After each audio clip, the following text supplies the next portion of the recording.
Yo, what's good? It's your boy. Welcome to the video, and this is going to be a tutorial style video for duoing Diluvian in roughly 20 minutes. Most runs you can get under 20 minutes if you utilize all strats and you don't like waste time. But with that being said, let's just get right into this little starting bit. So also quick little important thing I forgot to say in the intro was make sure to check timestamps. The timestamps is where you're going to find everything you need.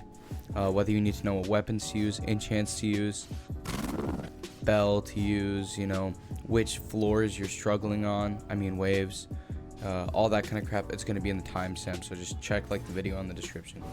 Let's roll it back up. For this little bit, I'd like to just kind of give you guys some information, mainly on weapons, enchants, bells, and build. So I want to cover that in that order. So for weapons, basically it's just Evan Spear, and then conditionally you might be using something like a Stoneheart. So like Evan Spear and conditionally a Stoneheart, basically just for wave 40 to 45. But even then you can get away with an Evan Spear. So unless you really want to make your runs as perfect as can be, just stick to Evan Spear. Now I want to talk about enchants. There are going to be 3 enchants being used in these Diluvian runs. Those enchants being Vamp, the one I currently have on.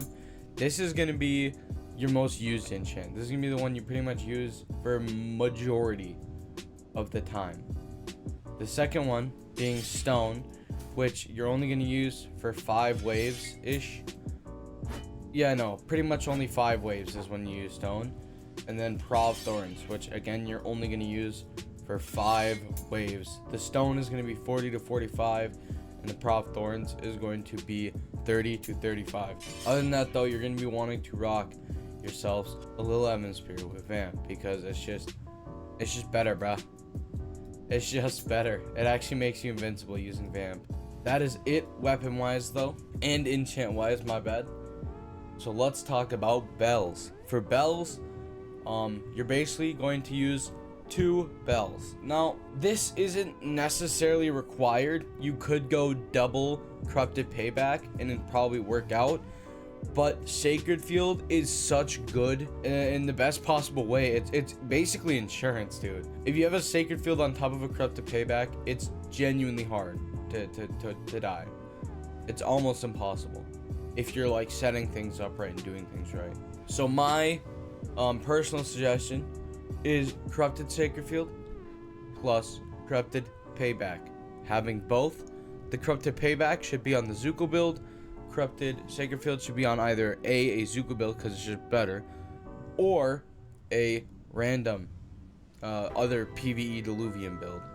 Now, when I say Zuko build, I mean Berserk build, because Zuko makes other good Layer 2 builds and other good PvE Helmo builds, but like his Diluvian Berserk build is absolutely crazy.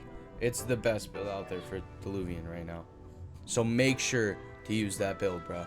And with that little bell part being done, you know, Sacred Field Corrupted, Payback Corrupted. For Corrupted Payback, you should have Beam. For Sacred Field, just make sure it at least has Physical. If you get Physical and Elemental, that's awesome. Make sure it's a large, it encompasses a large area. And make sure it's got a really good duration. That's all you really got to focus on for the Sacred Field. For both, I suggest getting Fire debuff and then using Nullifying Clarity. And then also make sure you have full reset, because it basically makes your bell never on cooldown. But yeah, with that being said, now let's head into build. Now, if you really want to use this build, it's going to be the Vert Diluvian build. It is like 2 months old. It's good. It's alright, man. It's not really that amazing. You can use it. But if you want my personal suggestion, right here, this man's channel, man, Zuko, his most recent video from 2 weeks ago, the strongest Silent Heart Berserk PvE build, Deepwoken PvE. This build is crazy. It is the meta for Diluvian PvE, man. If you don't want to believe me, watch this, bro. Wave 50, he is soloing this. And this is what I mean by the Zuko build should have Berserk. I also forgot to mention, if you have Astral, use Astral, man. My bad. Yeah, as you can see here, he just soloed wave 50 with this build. So kind of crazy. Kind of crazy, bro. So yeah, I would honestly suggest making sure to use this build for the Diluvian, because it's crazy, bro. It's actually crazy. But enough of that yapping.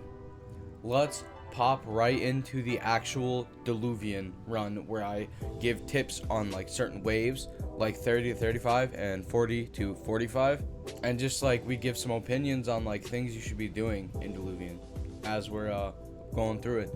And I'm just gonna make a disclaimer right now: we don't do a perfect 20-minute run, because we actually spend extra time talking in between waves and stuff. So don't really hold that exact number to it if you're doing the strats where you only loot chests every 15 minutes, where you loot chests every 15 waves, and you're not wasting any time between starting and stopping waves. You're golden, man. 20-minute run easily. The fastest we've done it is, I believe, 16 minutes, 15 minutes, and I know for damn sure we can get it faster than that. So if you guys want to see a Diluvian speedrun video, make sure to say that in the comments, because a Diluvian speedrun video sounds like so much fun, bro. But let's get right into it. What's good? It's your boy. As you can see, we're in the Diluvian. That guy's gonna leave, so just ignore him for the time being. He snuck in and he's not loading in. But yeah, so basically I just want to summarize waves 11 through roughly 30ish. I'm not even gonna show, because it is just, to put it bluntly, it is just bandit beating. There's no strategy, there's no weapon switch. Basically, we're just going to be using our bells as much as we can, and we're going to be just spamming M1. M1s and exhaustion strikes for me, and for him it's literally just M1s, because he's got the superior build, the Zookle Berserk PvE. But yeah, I will see you guys at wave 30-ish, I think. Okay, we're on wave 22 now. 22's got 2 squibbles, 2 enforcers. Yeah. I mean, it can be difficult if you're a shitter, but it's pretty easy if you have a good build. Yeah, it's not too much of a problem if you just have a strong build to just pause it right there. I mean, my dynamic with Bill is he stays alive until I can kill it. Pretty much. Wave 23 Yeah, though, wave 23 we're is going to the want to Widow. target this. The Widow is the biggest threat on this wave every single time, guaranteed. It spawns roughly by the shrine thing, right in this corner. So always make sure to target that. The only reason you have to target Widow is to make sure she doesn't pull you away from the mechanism, because you won't be able to stop it if she pulls you away from the mechanism. That's how I wiped my first silent hunt. And then for this wave, wave 25, basically just like, don't just like get If you have a sacred field, pop it, but we don't really need it because M1. Especially because most PvE builds can clear this solo without any pairing or anything. Just straight up stat checking it. You can outdo these with stat checks. Okay, now moving forward, we're about to hit 30. For 30, you basically just want to watch out, because there is a good bit of stun. As you can see, there's a lightning one, and I'm not sure if it's guaranteed every time, but I'm pretty sure it's guaranteed every time. And this lightning one can be really scary. So anything with stun can be kind of scary. You want to focus the big jellyfish too, because the little ones will mess you up if you don't have animal. Any waves with those jellyfish are kind of troublesome. I would definitely make sure to target those. Oh, these grabbers, you want to kill them too. Yeah. These things are lethal.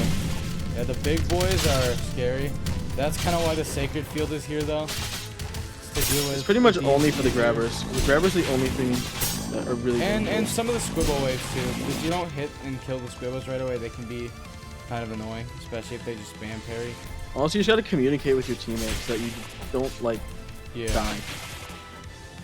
All right, this next wave, you just have to basically one person takes aggro, the other person beats them up.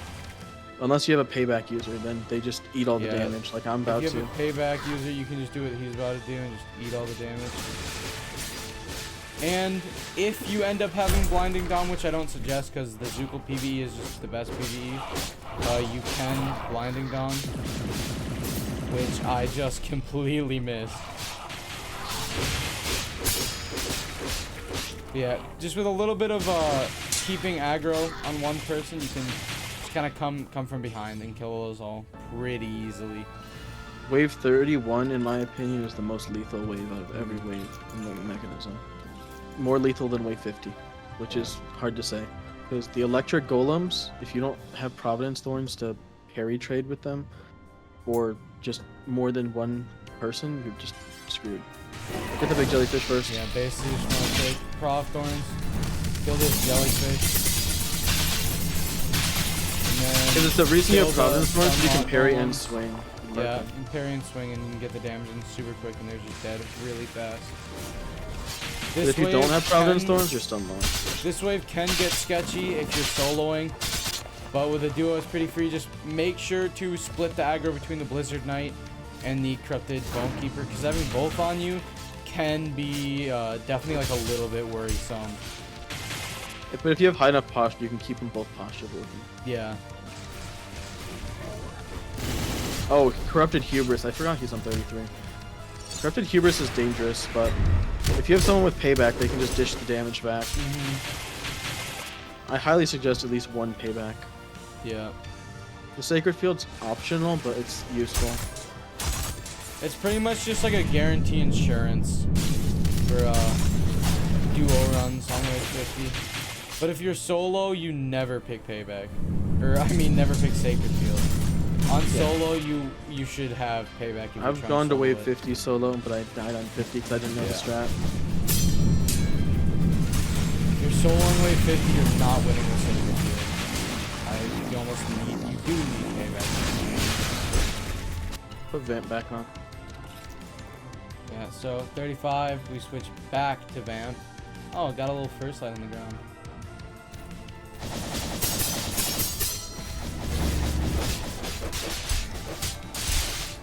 This wave can be troublesome if you get the invisible guys with lightning. The contractor frog.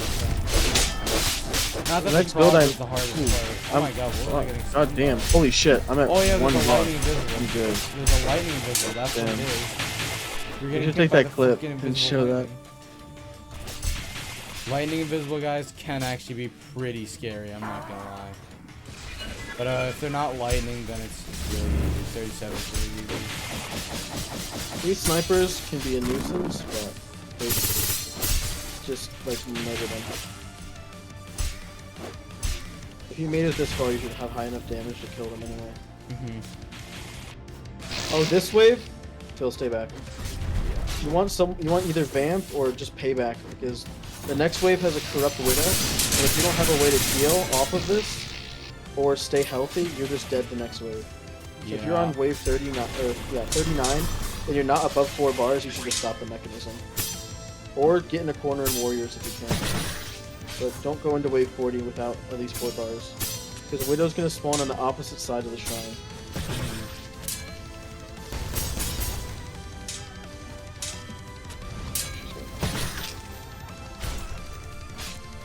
She's going to spawn right here, Phil.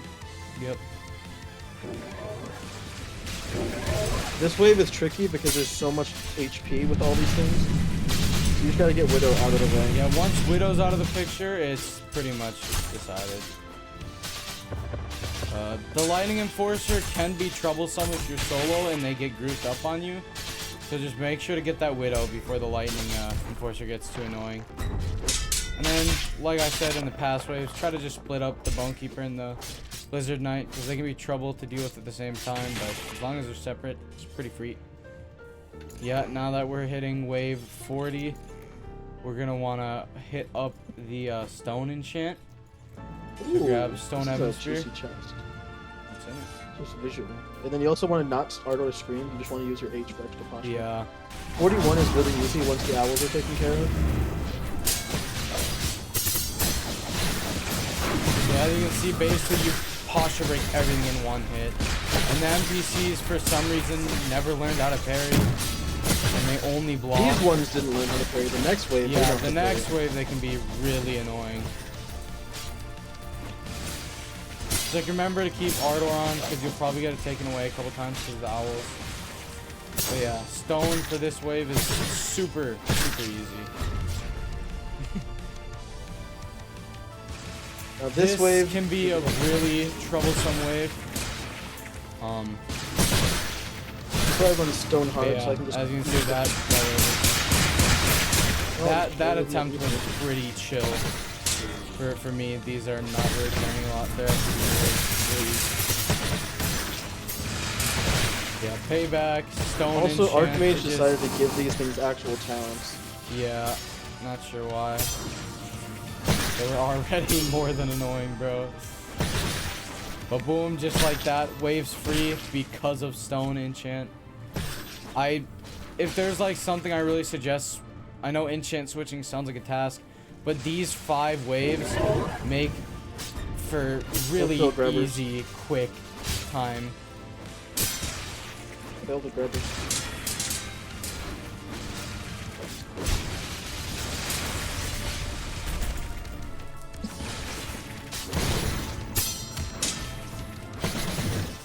I'm actually low as fuck. I might die here. Okay, I'm good. I gotta head out. Yeah, those grabbers are pretty tough. Yeah, the grabbers are they're like the only reason I ever almost wipe. Even on wave 50, they're the only issue. Yeah, once they're taken care of. That just reinforces more and more communicate, because if bro was just being silent trying to lock in, bro could have wiped. But he said he was struggling a little bit, so I popped Sacred Field and then helped him kill his things. That's why communication is really important for Diluvian, because not every run is perfectly the same. You know, mobs might have different variants of elements, and things can end up different. So it's really important to communicate about things like that, especially 40 through 45, and hell, even 45 through 50, especially 50. 50 is only sketchy if you're not communicating.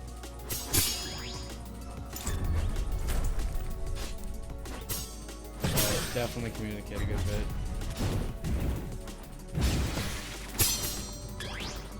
But as you can see, he has the stone Silent Heart, or Stone Heart, which is... You just literally spam running attacks. They just... Yeah. Insta-posture away. Stone Heart is definitely an option, and it's really good. But if you don't want to get a whole Stone Heart, then if you want to get a stone just to barely use it, the Evan Spear works perfectly fine, as you can see. I stole this off him so we can...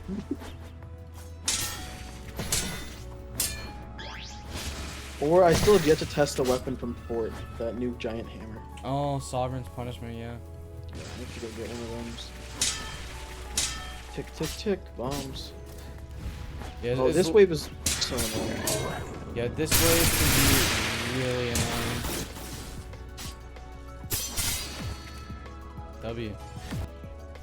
Bam. And then we're just gonna switch back to Vamp after that wave, so nice and easy. Last little push. Oh, this wave is just like 30. Can be sketchy, but it's basically just like a slightly amplified version of 30. And then maybe just even like amplify this just because they add the NPCs in on top of the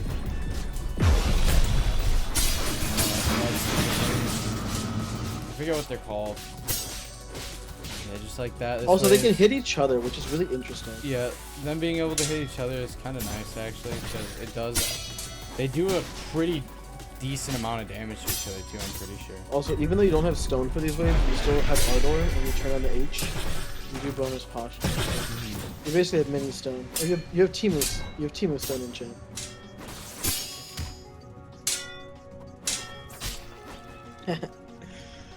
This is my favorite wave in the whole entire mechanism. So, yeah, because it's such an easy wave. Oh. This wave should literally be like wave 10. On God. Yeah, this wave is really easy. The next wave is kind of sketchy. There's a Widow, there's Corrupt Bounders, there's a bunch of shit. I don't know where anything spawns, honestly. I want to say... Oh, Widow's over here, actually. Back left of... I don't really pay attention. This wave goes by so quick because there's so many things. Only sketchy thing is, once again, any wave that spawns... This is why you need a payback, though. So for waves like this, they can just dish it back around. Literally. These waves end up so much quicker with the payback. I got 20 seconds. And then on 49, don't just go right into 50. Organize over here by this thing. Don't be up against the wall, because then you can get comboed into the corner. Be out a little bit around here-ish. Kind of in between the wall and the mechanism. And then also make sure bottom left that your full reset and resonance are all off cooldown. Hit a couple heretic sutra while someone has aggro. Heal if you absolutely need to. And then once you're ready, you just kill it and go. If Most you people have, say the snipers are all that matters. yeah, The brutes over the 2 grabbers that spawn the where I'm grabbers standing can right be now. really troublesome. They're more lethal than the snipers. Because you're gonna have brick wall. The snipers don't. Yeah. Matter. If you're running a build Dawnwalker and Sacred Field, basically you pop Sacred Field as the things are popping up, and then you pop Blinding Dawn while your friend paybacks, and that's the strat we're gonna do that we do every time. You'll see it in the video. Ready? I'm ready. So boom, Bandit dies. Pop Bella stuff shows up. Keep the fire on for the extra damage, and we're just gonna hit little payback. Now that was a perfect payback. Yeah, I got hit by a grabber, but everything getting molested literally by the died. brute. Everything. Oh lord, I got hit by. Oh, all right, we're good. Brute first. Brute Wait, first. your Brute payback first. actually hit me for so much. You good? Yeah, no, I I'm could good. not. I was getting. I'm good. I was getting swung around like a pinata. I'm like a little bit over half, or no, I'm like 4 bars now. So if you have payback, that's how easy it can be. Yeah, it just like that. It's done really quick. That was corrupted payback, but normal payback does the same thing. Just doesn't heal you. Yeah, as you can see, we are at 25 minutes, and the title does say 20 minutes. That's because if you're doing it proper speed, it will only take 20 minutes. But yeah, let's go. Small ones. Moon's Eye already. I'll take the Moon's Eye. Smith's, Deado, Blazing. Just a card. Interesting. Another Moon's Eye. Take that Moon's Eye. Last important chest. Rip. Idol. You need idols or no? I'll take an idol again. Well, with all that being said, I hope you guys enjoyed this Diluvian tutorial. I hope I made it as short as I could. If there's something I missed cutting out, you know, it is what it is. Video's already gonna be uploaded, so I can't really go back and fix it. But yeah, I hope this really helps y'all out there that needed this tutorial. Make sure to like, subscribe to the channel, check out my other videos, and I will see you guys in the next one. Peace.